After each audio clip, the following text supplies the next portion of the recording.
નમસ્કાર, મંતવ્ય ન્યૂઝમાં આપનું સ્વાગત છે। હું છું કુંજ। મહત્વના સમાચારો પર કરીશું નજર। રાજ્યભરમાં એનઆઈએ દ્વારા વ્યાપક દરોડા પાડવામાં આવ્યા, ત્યારે આજે સાણંદના ચેખલા ગામે વેપારીને ત્યાં એનઆઈએ દ્વારા તપાસ કરવામાં આવી છે। જૈશે મોહમ્મદના સંપર્કમાં હોવાની આશંકાને લઈને તપાસ કરવામાં આવી રહી છે। આદિલ નામના વેપારીને ત્યાં એનઆઈએની ટીમ પહોંચી હતી। આદિલ મદ્રસા સાથે સંકળાયેલો હોવાનું સામે આવ્યું છે, જેને લઈને તપાસ કરાઈ રહી છે। આદિલ નામના વેપારીને ત્યાં એનઆઈએની ટીમ પહોંચી હતી અને તપાસ હાથ ધરી હતી। આદિલ કે જે મદ્રસા સાથે સંકળાયેલા હોવાનું સામે આવ્યું હતું, જેને લઈને વધુ તપાસ હાથ ધરી છે। રાજ્યભરમાં એનઆઈએ દ્વારા વ્યાપક દરોડા પાડવામાં આવ્યા છે। ત્યારે અમદાવાદના સાણંદના ચેખલા ગામે વેપારીને ત્યાં સર્ચ હાથ ધર્યું હતું। એનઆઈએ ચેખલા ગામે વેપારીને ત્યાં તપાસ હાથ ધરી હતી। જૈશ એ મોહમ્મદના સંપર્કમાં હોવાની આશંકાને લઈને તપાસ હાથ ધરાઈ હતી। બિલકુલ થી જો વાત કરવામાં આવે તો કેન્દ્રીય એજન્સી એનઆઈએ દ્વારા ગુજરાતના 17 જેટલા જે અલગ અલગ જે સ્થળો છે તે સ્થળોની અંદર જે તપાસ છે તપાસ કરવામાં આવી રહી છે। જો વાત કરવામાં આવે તો અમદાવાદ ગ્રામ્ય પાસે આવેલા જે સાણંદ ગામના જે ચીખલી ગામ છે, તો ચીખલી ગામની અંદર પણ અહીંયા એનઆઈએના અધિકારીઓ દ્વારા તપાસ કરવામાં આવી છે। જો વાત કરવામાં આવે તો આતંકવાદી સંગઠન જૈશે મોહમ્મદના સંપર્કમાં હોવાના જે શંકાસ્પદ જે વોટ્સઅપ અથવા તો જે અલગ અલગ જે ટેલિફોન છે તે ટેલિફોનના માધ્યમના કારણે જે તપાસનો ધમધમાટ છે, તપાસનો ધમધમાટ ગુજરાતના 17 જેટલા જે લોકેશનો ઉપર છે તેમાં એનઆઈએ દ્વારા કરવામાં આવી રહ્યા છે। હાલમાં તો જો વાત કરવામાં આવે તો જે સાણંદના ચીખલી ગામ ખાતે આવેલા જે એક વેપારી છે તે વેપારીના ત્યાં જે તપાસ છે તપાસ કરવામાં આવી રહી છે। હાલમાં તો જો વાત કરવામાં આવે તો જે વેપારી છે તે વેપારી ક્યાંક ને ક્યાંક મદ્રસા અને મસ્જિદ સાથે જોડાયેલા વ્યક્તિ હોવાનું સામે આવ્યું છે। અને જે પ્રમાણે જે અલગ અલગ જે ધાર્મિક કટ્ટરતાના નામે ક્યાંક ને ક્યાંક જે લોકોને અલગ અલગ સંગઠનો સાથે જોડી તે જે આતંકવાદી સંગઠન છે જૈશે મોહમ્મદ તેમાં લોકોને જોડવાનું કાર્ય કરતો હોય તેવું અંદાજો છે, તે અંદાજો એનઆઈએને આવ્યો હતો। ત્યારબાદ જે પ્રમાણે જે હાલમાં જે તપાસનો ધમધમાટ છે, તપાસનો ધમધમાટ ગુજરાતમાં શરૂ કરી દેવામાં આવ્યો છે। જે વ્યક્તિ છે તે વ્યક્તિની હાલમાં જે પૂછપરછ છે તે પૂછપરછ એનઆઈએ દ્વારા કરવામાં આવી છે। અલગ અલગ વોટ્સઅપ ગ્રુપો અને ટેલિગ્રામ ગ્રુપો બનાવીને લોકોને તેમની સાથે જોડતો હતો અને ક્યાંક ને ક્યાંક જે ધાર્મિક કટ્ટરતાના નામે આતંકવાદી જે પ્રવૃત્તિ છે તે પ્રવૃત્તિ કરવામાં આવી હોય તેવી માહિતી છે તે એનઆઈએને મળી હતી। ત્યારબાદ એનઆઈએ દ્વારા જે તપાસનો ધમધમાટ છે ધમધમાટ શરૂ કરી દેવામાં આવ્યો છે। હાલમાં તો જે વ્યક્તિની અટકાયત કરવામાં આવી છે તેની પૂછપરછ કરવામાં આવી છે, સાથે તેના મોબાઈલ અને અલગ અલગ જે વસ્તુઓ છે તે વસ્તુઓની પણ તપાસ છે તે હાલમાં કરવામાં આવી રહી છે। જી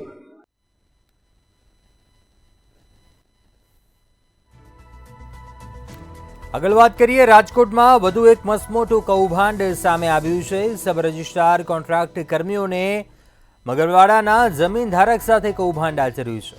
40 વર્ષ જૂની મિલકતના દસ્તાવેજમાં મૂળ માલિક ઉપરોક્ત અન્ય નામ ઉમેરી બોગસ દસ્તાવેજ બનાવ્યા હતા।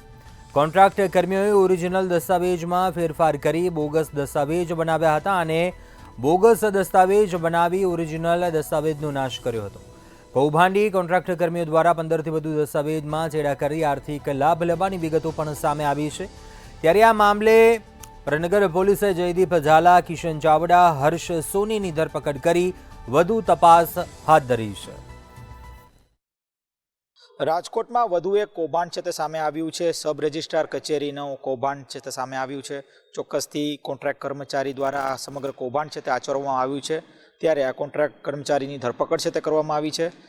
ખાસ જે જયદીપ ઝાલા છે જે કોન્ટ્રાક્ટ કર્મચારી છે તેની સાથે અન્ય 2 શખ્સોની પણ ધરપકડ છે તે કરવામાં આવી છે।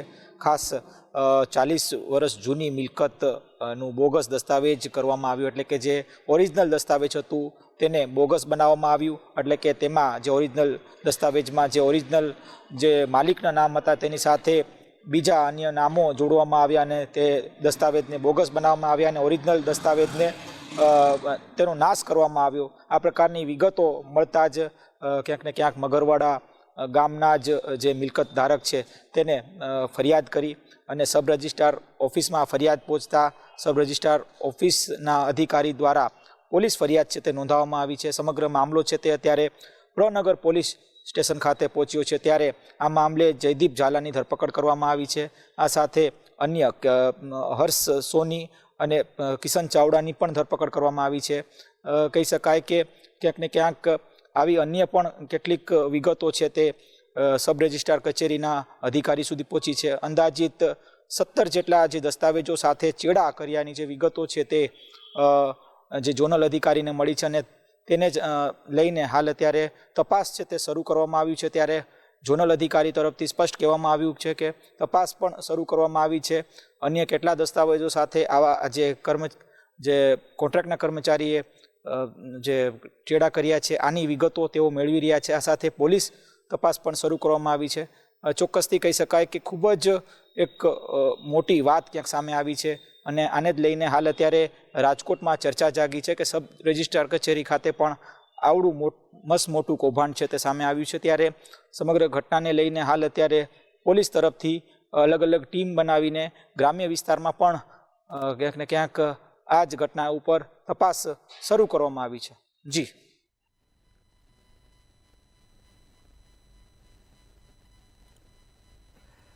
મહેસાણામાં કાગળ ઉપર નસબંધી ઓપરેશનનો મામલો સામે આવ્યો હતો. મીઠા આરોગ્ય કેન્દ્રના સ્ટાફે કાગળ પર ઓપરેશન કર્યું હતું. ત્યારે આ નસબંધી ઓપરેશન કાંડમાં 3 મેન હેલ્થ વર્કરોને સસ્પેન્ડ કરાયા હોવાનું સામે આવ્યું છે. નસબંધી કાંડના તમામ 28 ઓપરેશન કેસમાં વિડીયોગ્રાફી સાથે તપાસ પૂર્ણ થઈ છે. ત્યારે હજુ પણ નસબંધી કાંડમાં વધુ ભોપાળું બહાર આવી શકે તેવી શક્યતાઓ સેવાઈ રહી છે. નસબંધી કાંડમાં પણ નવો કાંડ ખુલ્યો છે અને કાગળ ઉપર જ નસબંધીનું ઓપરેશન થયું છે. કડી તાલુકાના મેઢા પ્રાથમિક આરોગ્ય કેન્દ્રમાં નો કાંડ સામે આવ્યો છે અને આરોગ્ય વિભાગની કેસ ટુ કેસ તપાસમાં ખુલાસો થયો છે અને આરોગ્ય વિભાગ કાગળ ઉપર જ નસબંધી કાંડ છુપાવવાનો પ્રયાસ કર્યો હતો અને કલ્યાણપુરાના મજૂરનું કાગળ ઉપર જ નસબંધીનું ઓપરેશન કરી દેવામાં આવ્યું અને કાગળ ઉપર જ ઓપરેશન કાંડમાં તાલુકા હેલ્થ ઓફિસરે હવે કાર્યવાહી કરશે અને કડી તાલુકામાં આરોગ્ય વિભાગના એક પછી એક ભોપાળા સામે આવી રહ્યા છે અને કડીમાંથી જ 6 કેસ અદાલત મોકલ્યા હતા અને પણ ત્યાં 5 જ ઓપરેશન થયા છે અને એક ઓપરેશન ફક્ત કાગળ ઉપર જ થયું છે અને તે નસબંધી કાંડમાં એક પછી એક ખુલાસા થઈ રહ્યા છે. જે કહેવાય કે નસબંધી કાંડની અંદર જે 5 ઓપરેશન થયા અને તેને લઈને 6 ઓપરેશન બતાવવામાં આવ્યા હતા અને કાગળ ઉપર જ એક ઓપરેશન બતાવી દેવામાં આવ્યું છે. આરોગ્ય વિભાગની કાળી ટીલી લગાવી તેવું સ્પષ્ટપણે દેખાઈ રહ્યું છે અને મેઢા પ્રાથમિક આરોગ્ય કેન્દ્રના સ્ટાફે કાગળ ઉપર જ ઓપરેશન કર્યું હતું અને નસબંધીના ઓપરેશન કાંડમાં મેન હેલ્થ વર્કરની પણ હાલ સસ્પેન્ડ કરવામાં આવે છે અને કાગળ ઉપરની નસબંધી ઓપરેશન કાંડમાં હાલ સસ્પેન્ડ કરવામાં આવ્યો છે અને નસબંધી કાંડમાં અત્યાર સુધીમાં જો વાત કરવામાં આવે તો 3 મેન હેલ્થ વર્કરને સસ્પેન્ડ કરાયા છે અને નસબંધી કાંડમાં 28 ઓપરેશન કેસમાં તપાસ પૂર્ણ થઈ છે અને 28 નસબંધી કેસમાં વિડીયોગ્રાફી સાથે તપાસ પૂર્ણ કરવામાં આવી છે અને હજુ પણ નસબંધી કાંડમાં વધુ ભોપાળા બહાર આવી શકે તેવી શક્યતાઓ સેવાઈ રહી છે. જી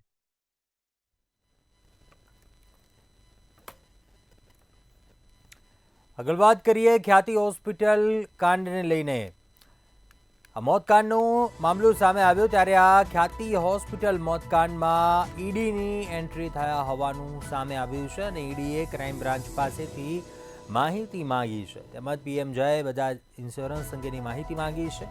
ડોક્ટર સંજયના રિમાન્ડ પૂર્ણ થતાં જેલ ભેગો થશે કે જ્યારે ચિરાગ રાજપૂત અને રાહુલ જૈનના ફરીથી રિમાન્ડ માંગવામાં આવશે.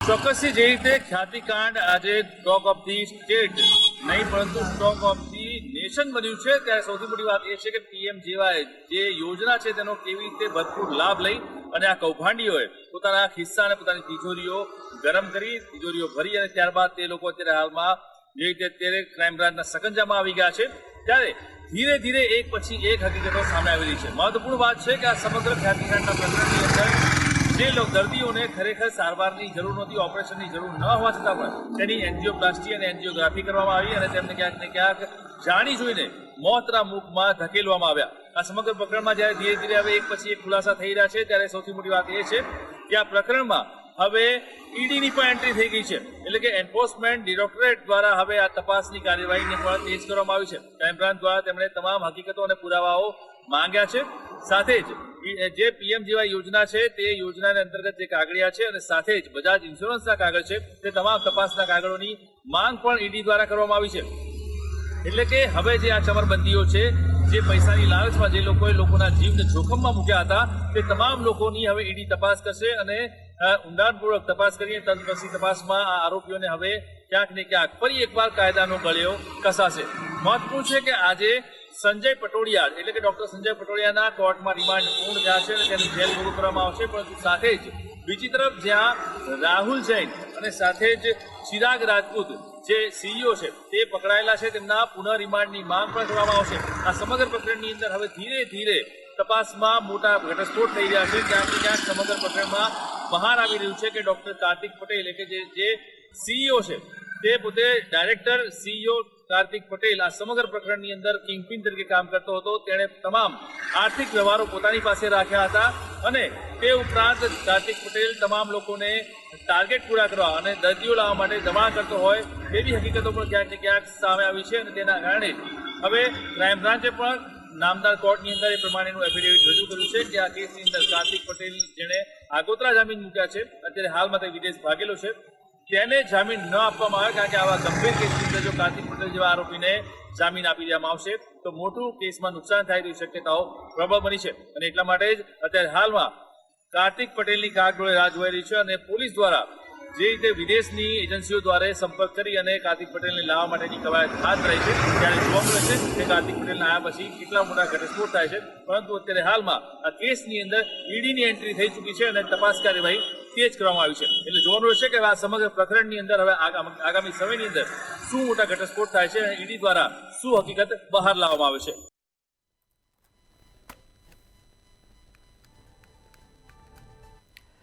રાજ્યના હીરા ઉદ્યોગમાં થઈ રહેલી મંદીના પડઘા ગાંધીનગરમાં પડ્યા છે. 1000 હીરાના કારખાનાઓ દિવાળી બાદ શરૂ થયા નથી, ત્યારે રત્ન કલાકાર યુનિયનના આગેવાનોની ગાંધીનગરમાં રજૂઆત કરી હતી. બેરોજગાર રત્ન કલાકારો માટે પેકેજ જાહેર કરવા ઉદ્યોગ પ્રધાન પાસે માંગ કરી છે.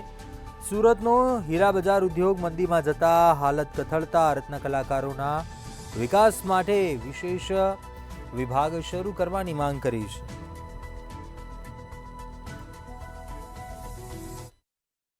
સુરતનો ધમધમતો હીરા ઉદ્યોગ બજાર મંદો પડવાના કારણે આજે બેકાર બનેલા રત્ન કલાકારોએ ગાંધીનગરમાં ઉદ્યોગ મંત્રી સમક્ષ પોતાની હૈયાવરાળ ઠાલવી હતી. તેમણે આક્રોશ વ્યક્ત કર્યો હતો અને કહ્યું હતું કે દિવાળી પછી અંદાજિત સુરતમાં 1000થી વધુ રત્ન કલાકારો ના કારખાના બંધ થયા છે, જેની સીધી અસર રત્ન કલાકારો ઉપર પડી છે. દિવાળી પછી 1000 જેટલા કારખાના શરૂ નહીં થવાના કારણે રત્ન કલાકારોની હાલત કફોડી બની છે. બાળકોની શૈક્ષણિક ફી માફ કરવા માટેની પણ રજૂઆત કરી હતી. એટલું જ નહીં, રાજ્ય સરકાર એક અલાયદો વિભાગ શરૂ કરે અને રત્ન કલાકારોના વિકાસ તેમજ ઉત્થાન માટે પ્રયત્ન કરે તેવી એક રજૂઆત પણ કરવામાં આવી હતી. સરકાર આર્થિક સહાય આપે, કેમ કે દિન પ્રતિદિન બેકાર થતા રત્ન કલાકારો પોતાના પરિવારનું ગુજરાન ચલાવવા માટે અત્યારે હાલ બેબાકડા બન્યા છે. એટલું જ નહીં, કેટલાક રત્ન કલાકારોએ દેવાના કારણે આત્મહત્યા કરવાનો પણ વારો આવ્યો છે. ત્યારે સુરતનો જે બંધ પડેલો હીરા ઉદ્યોગ છે તે ફરી ધમધમતો થાય. એટલું જ નહીં, રત્ન કલાકારોની જે આર્થિક કફોડી પરિસ્થિતિ બગડી છે તેને સુધારવા માટે સરકાર વિશેષ સહાય કરે તેવી એક રજૂઆત કરી હતી. આ ઉપરાંત રત્ન કલાકારોના આગેવાનોએ મુખ્યમંત્રી સમક્ષ પણ મળવાનો એક સમય માંગ્યો છે. ત્યારે રાજ્ય સરકાર રત્ન કલાકારો બાબતે હવે કેવો અભિગમ અપનાવશે તે તો સમય જ કહેશે. પરંતુ બેકાર બનેલા રત્ન કલાકારોએ આજે ગાંધીનગર મંત્રીમંડળના દ્વાર ખટખટાવી ન્યાયની ગુહાર લગાવી હતી.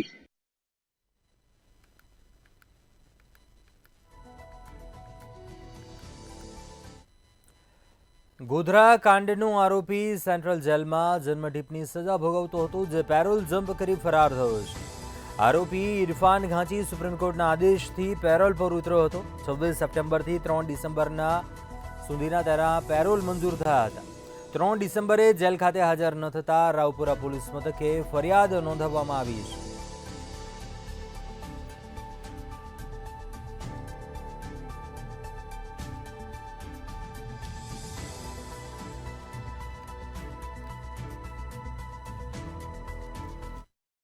ગોધરા કાંડનો જેલવાસ ભોગવી રહેલો આરોપી ઇરફાન ઘાંચી થયો લાપતા. ઇરફાન ઘાંચી ગોધરા કાંડનો આરોપી છે અને નામદાર કોર્ટે તેને સજા ફટકારી છે અને સેન્ટ્રલ જેલમાં સજા ભોગવી રહ્યો હતો ત્યારે સુપ્રીમ કોર્ટમાં જઈ અને તેને પોતાના પેરોલ મંજૂર કરાવ્યા હતા. 26 સપ્ટેમ્બરથી 3 ડિસેમ્બર સુધીને પેરોલ તેના મંજૂર સુપ્રીમ કોર્ટે કર્યા હતા અને પેરોલનો સમયગાળો પૂર્ણ થતા ઇરફાન ગાંચી સેન્ટ્રલ જેલ પરત હાજર ન થતા સેન્ટ્રલ જેલના સત્તાધીશોએ રાવપુરા પોલીસ મથકે ફરિયાદ નોંધાવી છે. સેન્ટ્રલ જેલમાં હવે વારંવાર આવા બનાવ બનતા જાય છે કે જે કેદીઓને પેરોલ આપવામાં આવે છે તે જેલ પરત ફરતા નથી અને ભૂગર્ભમાં ઉતરી જાય છે અને મહિનાઓ સુધીને પોલીસને શોધખોળ કરવી પડે છે અને ત્યારબાદ તેનો પુનઃ જેલવાસ શરૂ કરાવે છે. વડોદરા શહેરમાં પણ કેટલાય નામાંકિત આરોપીઓ સેન્ટ્રલ જેલમાં જેલવાસ ભોગવતા હતા અને ત્યારબાદ પેરોલ પર બહાર આવ્યા બાદ ફરાર થઈ ગયા અને કેટલીક વખત તો સેન્ટ્રલ જેલમાં જેલવાસ ભોગવતા આરોપીઓ સયાજી હોસ્પિટલમાં સારવાર હેઠળ જવું છે અને સયાજી હોસ્પિટલમાં સારવાર હેઠળ જાય છે ત્યાંથી લાપતા થઈ જાય છે અને રાવપુરા પોલીસ મથકે ફરિયાદ નોંધાય છે. ત્યારે આજે ગોધરા અને વડોદરામાં રાવપુરા પોલીસ મથકે જે ઇરફાન ગાંચી વિરુદ્ધ ફરિયાદ નોંધાઈ છે તેની ચર્ચા છે કે ગોધરા કાંડનો કુખ્યાત આરોપી ને હવે પોલીસ ક્યારે પુનઃ જેલમાં ભેગો કરશે.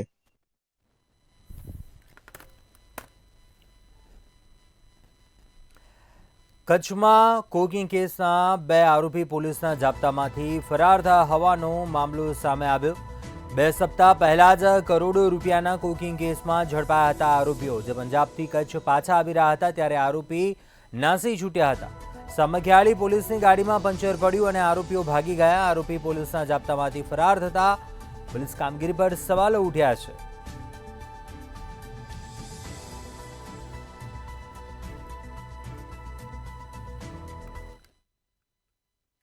જી બિલકુલથી જો વાત કરવામાં આવે તો 2 અઠવાડિયા પહેલા 1 કરોડ 47 લાખનું ડ્રગ્સ છે. ડ્રગ્સ પૂર્વ કચ્છ પોલીસ એલસીબી દ્વારા છે તે ઝડપી પાડવામાં આવ્યું હતું, જેમાં 4 આરોપીઓની ધરપકડ છે તે ધરપકડ એલસીબી દ્વારા કરવામાં આવી હતી. જો વાત કરવામાં આવે તો જે પ્રમાણે આરોપીઓની ધરપકડ બાદ જે પૂછપરછ છે તે પૂછપરછ કરવામાં આવી હતી, જેમાં જે ડ્રગ્સ છે તે ડ્રગ્સ પંજાબથી લાવવામાં આવ્યું હતું. ત્યારબાદ કચ્છ ખાતે જે લોકો છે તે આરોપીઓ છે તે 4 આરોપીઓ 1 કરોડ 47 લાખના ડ્રગ્સ સાથે ઝડપાઈ ગયા હતા. પરંતુ જે પ્રમાણે પોલીસ દ્વારા જે તપાસ છે તે તપાસ કરવામાં આવી હતી, જેમાં 2 આરોપીઓ છે તે 2 આરોપીઓને લઈને પોલીસ છે તે પોલીસ પંજાબ ખાતે ગઈ હતી. પરંતુ જે પ્રમાણે પંજાબથી જ્યારે પોલીસ પાછી આવતી હતી ત્યારે જે ગાડી છે તે ગાડીની અંદર પંચર પડતા જે પોલીસ કર્મચારીઓ છે તે પોતે ગાડીનું પંચર બનાવતા હતા, જેના પગલે આરોપીઓ છે તે આરોપીઓ ગાડીમાંથી નાસી છૂટ્યા હતા. સમગ્ર મામલે હાલ તો જો વાત કરવામાં આવે તો જે પ્રમાણે કચ્છના અધિકારીઓ દ્વારા એક પીએસઆઈને સસ્પેન્ડ કરી દેવામાં આવે છે, સાથે 3 જેટલા જે પોલીસ કર્મીઓ છે તેમને બદલી કરી દેવામાં આવે છે. પરંતુ જે પ્રમાણે જે સૂત્રો દ્વારા જે માહિતી મળી રહી છે કે જે પ્રમાણે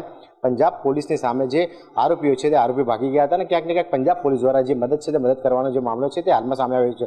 પરંતુ જે કચ્છના અધિકારીઓ છે તે પણ પોતાની ફરજમાં ક્યાંક ને ક્યાંક બેદરકારી છે તે બેદરકારી રાખી હતી, જેના પગલે જે પ્રમાણે જે કચ્છના અધિકારીઓ પોલીસ અધિકારીઓ દ્વારા જે પીએસઆઈ છે પીએસઆઈને સસ્પેન્ડ કરી દેવામાં આવ્યો અને બીજા અધિકારીઓને બદલી છે તે બદલી કરી દેવામાં આવી. જી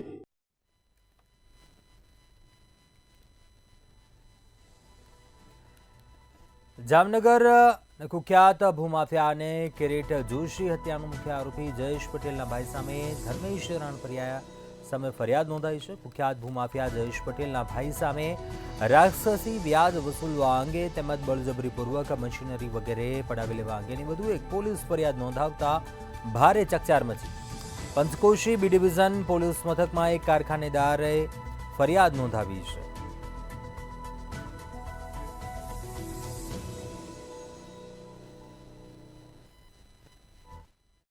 ચોક્કસ જામનગર શહેરની અંદર જે 2 દિવસ પહેલા જે એક ફરિયાદ નોંધાઈ હતી વ્યાજ વટાને લઈને, જેનું વ્યાજ છે તે ઉતાર જ્યારે લેવામાં આવતું હોય ને અનેક જે મૂળ રકમ છે તેના કરતાં પણ વધુ વ્યાજ વસૂલવાત કરવામાં આવતું હોય છે, જેવા વ્યાજખોરોનો આતંક દિવસે ને દિવસે વધી રહ્યો છે. તો હાલ જે પ્રકારે ચકચારી જે 100 કરોડ જમીન કૌભાંડની અંદર જયેશ પટેલ ભૂમાફિયાના જે ભાઈ છે તેમના વિરુદ્ધ જે વ્યાજના ગુનો નોંધાઈ અને હાલ આગળની કાર્યવાહી કરવામાં આવી રહી છે. પરંતુ જે મૂળ રકમ છે 25 લાખ રૂપિયા જે હતી તેનું 26 લાખ વ્યાજ જે રકમ વસૂલી છે ને હાલ બળજબરી પૂર્વક તે ઉપરાંત પણ 10 લાખની મશીનગીરી અથવા બીજો કોઈ સામાન છે તેની વસૂલાત કરવામાં આવી છે ને હાલ બળજબરી પૂર્વક મારી નાખવાની ધાક ધમકી આપવામાં આવી છે ને હાલ જેને લઈને ચકચાર મચી ગઈ છે અને કિરીટ જોશીની હત્યા કરવામાં આવી હતી જયેશ પટેલ દ્વારા તેવું પણ કહેવામાં આવી રહ્યું છે અને હાલ જેને લઈને પંચકોશી બી ડિવિઝનમાં તેમના ભાઈ ઉપર જે ફરિયાદ નોંધાવવામાં આવી છે ને હાલ જે પંચકોશી બી ડિવિઝન દ્વારા તમામ આગળની જે તપાસ છે તે કરવામાં આવી રહી છે અને હાલ તેમના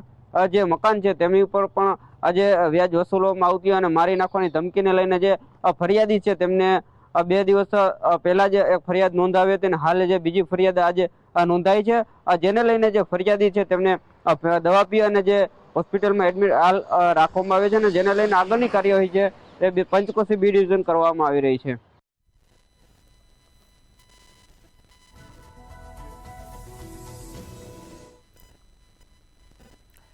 જૂનાગઢના સત્તાધાર યાત્રાધામ વિવાદનો મામલો સામે આવ્યો હતો ત્યારે આ મામલે સત્તાધાર જગ્યાના મહંત વિજય બાપુએ મોટું નિવેદન આપ્યું છે. જણાવ્યું કે મારા પર લગાવેલા તમામ આરોપો પાયા વિહોણા છે. તેમજ વધુમાં જણાવ્યું કે આગામી દિવસોમાં દૂધનું દૂધ અને પાણીનું પાણી થશે. પોતાનું વર્ચસ્વ ઊભું કરવા માટે આરોપો કરાયા છે. ચોક્કસ માણસો તેમની પાછળ છે તેવા આક્ષેપો કરાયા છે.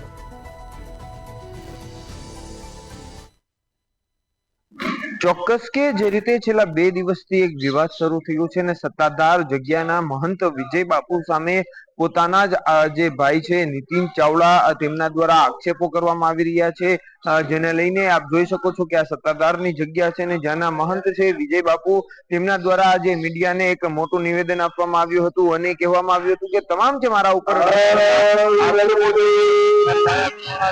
થોડા સમયમાં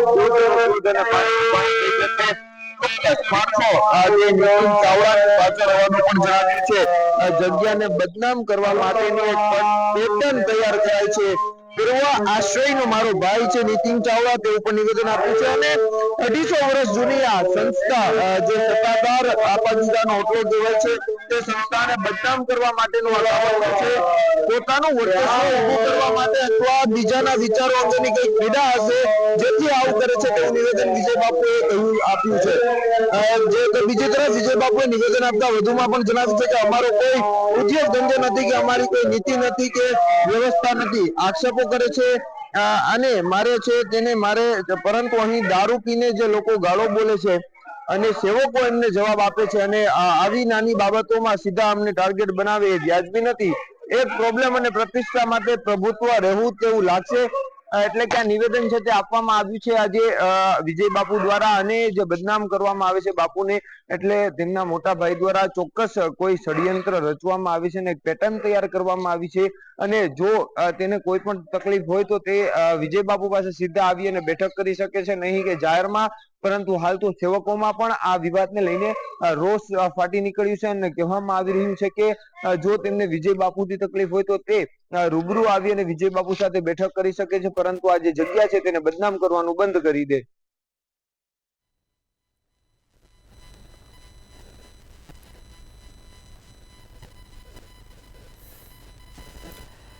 ભાવનગરમાં હત્યા કરાયેલી હાલતમાં યુવકનો મૃતદેહ મળ્યા હોવાનું સામે આવ્યું છે. કાલિયાબીડી નજીક અબાવરૂ જગ્યામાંથી મૃતદેહ મળી આવ્યો હતો. તીક્ષ્ણ હથિયારના ઘા મારી યુવકની હત્યા કરવામાં આવી હતી. ત્યારે આ ઘટનાને લઈ એસપી સહિતના અધિકારીઓ ઘટના સ્થળ ઉપર પહોંચ્યા હતા. હત્યાને લઈને પોલીસ દ્વારા વધુ તપાસ હાથ ધરવામાં આવી છે.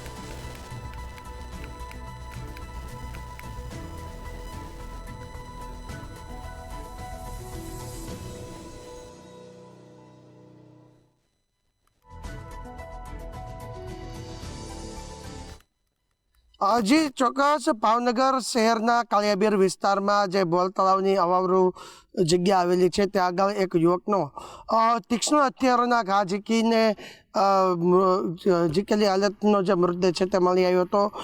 જે સવારમાં વોકિંગ કરવા નીકળતા લોકો છે તે ત્યાંથી પસાર થતાં તેમને પોલીસ કંટ્રોલમાં જાણ કરી હતી ને ત્યારબાદ નીલમબાગ પોલીસનો સ્ટાફ સહિત ભાવનગર પોલીસ છે તે ઘટના સ્થળે પહોંચી હતી અને આ જે યુવક છે તેની તપાસ હાથ ધરી હતી, શોધખોળ હાથ ધરી હતી. તો આ યુવક નિર્મલનગર વિસ્તારમાં હીરાનો હીરાનો કારીગર હોય, હીરાના વ્યવસાય સાથે જોડાયેલો હતો, જેનું નામ પ્રદીપ ડાભી હતું. અને આ યુવક છે તે કાળિયાબીર વિસ્તારના સાગવાડી વિસ્તારની અંદર રહેતો હતો. સમગ્ર ઘટનામાં ત્યારબાદ તેમના પરિવારને જાણ કરવામાં આવી હતી અને હત્યા કોને કરી તે માટેની તપાસ હાથ ધરી હતી. પરિવાર દ્વારા કહેવામાં આવી રહ્યું છે કે વિશાલ નામનો વ્યક્તિ છે તે ગઈકાલે રાત્રે જે મરનાર યુવક છે તેને તેમના ઘરેથી લઈ ગયો હતો, કારણ કે જે રત્ન કલાકાર છે તેને અગાઉ અનેક લોકો પાસેથી વ્યાજે પૈસા લીધેલા હોય અને આ વિશાલ છે એની સાથે અન્ય પણ 2 થી 3 જણા હતા, એટલે કે 4 જણા છે. તે લોકો દ્વારા પૈસાને આપવામાં આવ્યા હતા અને પ્રદીપે જે પૈસા લીધા હતા તેમના વ્યાજ પણ આપતો હતો, પરંતુ આ પૈસાને લેતી દેતી છે તેમાં ઝઘડો થયો હતો અને ગઈકાલે રાત્રે વિશાલ નામનો કોઈ વ્યક્તિ પ્રદીપના ઘરે ગયો હતો અને 4 વ્યક્તિ દ્વારા તેમને ઘરેથી લઈ જવામાં આવ્યો હતો. પરિવારે આખી રાત વિશાલની કહી શકાય કે પ્રદીપની શોધખોળ કરી હતી, પરંતુ કોઈ જાણકારી નથી મળી. તેમનો ફોન પણ બંધ આવેલો હતો અને સાથે જ ચેતના સવારે આ લાશ જે મળી હતી પ્રદીપની તીક્ષ્ણ હથિયારોના કણપીર ઘા કરીને તેમની હત્યા કરી નાખવામાં આવી છે. ત્યારબાદ પોલીસે જે બોડી છે તેને PM અર્થે સર્ચ હોસ્પિટલ ખસેડવામાં આવી હતી અને પરિવારની જે ફરિયાદ છે તેના આધારે હાલ જે હત્યારાઓ છે તેની શોધખોળ હાથ ધરી છે. પરંતુ વાત એ છે કે જે વ્યાજખોરો છે તે હવે બેફામ બન્યા હોય તેવા કિસ્સાઓ અગાઉ તો જણાવી હતી, પરંતુ 2 પુત્રના પિતાને પણ કહેવાય કે વ્યાજખોરોએ પોતાના વ્યાજ અને રૂપિયાને માટે કણપીર હત્યા કરી છે. પોલીસે ગુનો નોંધીને વધુ તપાસ હાથ ધરી છે, કારણ કે ક્યાંક ને ક્યાંક વ્યાજખોરોના ત્રાસે એક યુવકની હત્યા કરી છે અને તે આજે જે બનાવ છે તે ભાવનગરમાં પ્રકાશિત થયો છે.